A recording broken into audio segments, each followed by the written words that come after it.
in the Democratic Party, there are a lot of delegates, okay? Overall, I'd say, just a rough figure here, there's probably, come on, work for me, will you?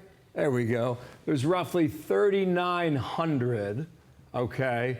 Plus the super delegates puts you well over 4,000.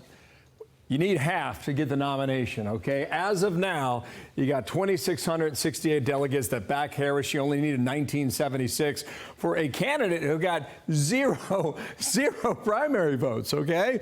Going back to January, all right? We move forward here now. This is when they hope to have their nominee by 15 days from now, 2 weeks from tomorrow. That would be on the 7th of August. A little more here. The money's flowing in. Based on the reporting we're getting, more than $100 million raised since the announcement on Sunday afternoon for the cash haul for Kamala.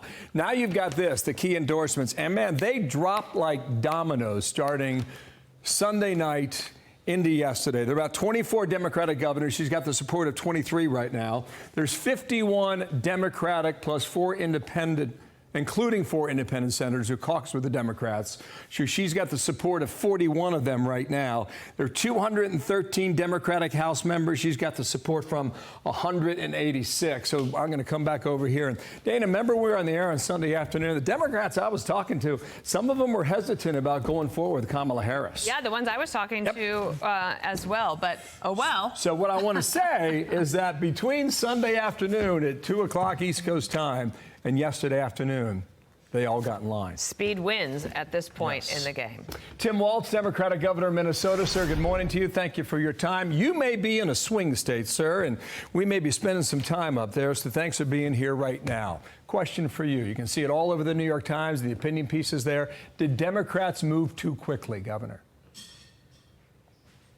No, well, thanks for having me. I appreciate it. No, look, the process is what it is. It's been this way for years. Anybody who wants to run can do that. You just need to secure your 300 delegates and go forward. I think what you're seeing is that we understand that the Biden-Harris administration delivered, and they know that the vice president was right there, making sure we had infrastructure dollars, making sure that we were investing in health care, making sure that we were rebuilding America.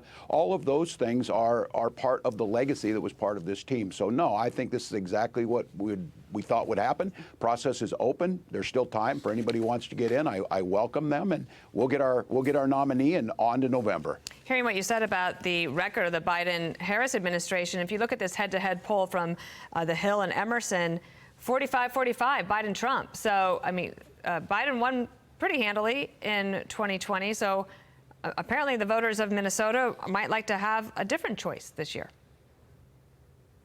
Well, certainly at this point in time, people are starting to get engaged. They're going to see. We'll start prosecuting the case that during the Trump administration, we were, folks were dying because of COVID being unaddressed. We understand health care with Mayo Clinic there. We also understand that the economy was frozen. We're creating more jobs than we ever have. We're now a top 5 state for business.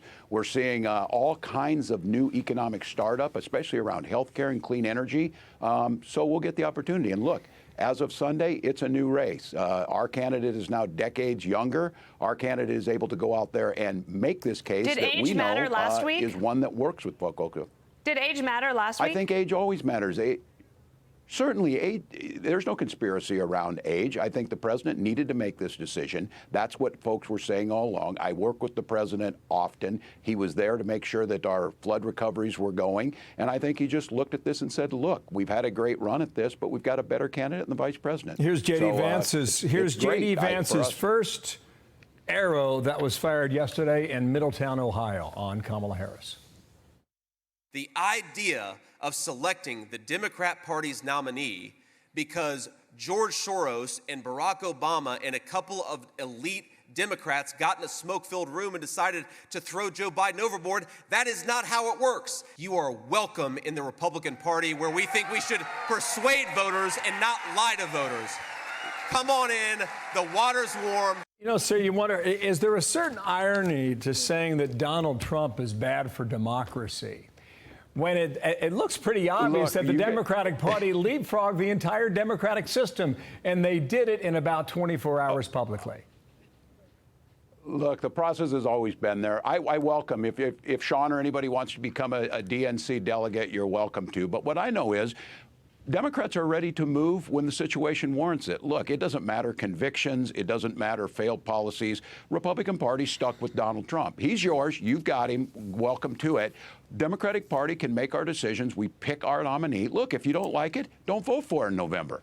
But I think the American public are going to see they knew that this administration was delivering. We knew that as far as economic numbers placed against global numbers, America's in a far better shape. And we also know that a foreign policy that respects our alliances, not cozying up to dictators like Putin and Orban, is not the way to go. How about this one, Governor? You know, J.D. Vance, mind your own business is what I would tell them. We'll manage it. Why doesn't Joe Biden fire anyone? Who in particular? Kim Cheadle. Is there someone? Well, I would say he should, if you want on that one. I am just grateful that former President Trump was not more critically injured. And certainly it looks to me in the hearing yesterday a gross incompetency and a failure. So if that's the right process, certainly people have due process rights, but you're not going to get any argument out of me on that one. Kamala Harris has to make a choice now. She's looking for a running mate. We can put up on the board here the people who are possibly being vetted. Are you being vetted to be a vice presidential choice for Kamala Harris?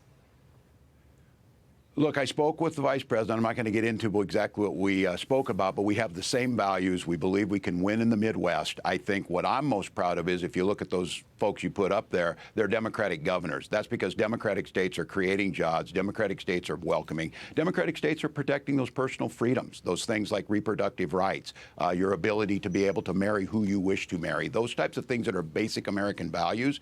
And so my case on that is I will do what's ever necessary to make sure that those values are front and center. Tim Waltz, thank you for your time. Thank you. Appreciate you coming on, okay? Thank you both. Might see you in Minneapolis or St. Paul thanks for having me. soon. You got it, Governor.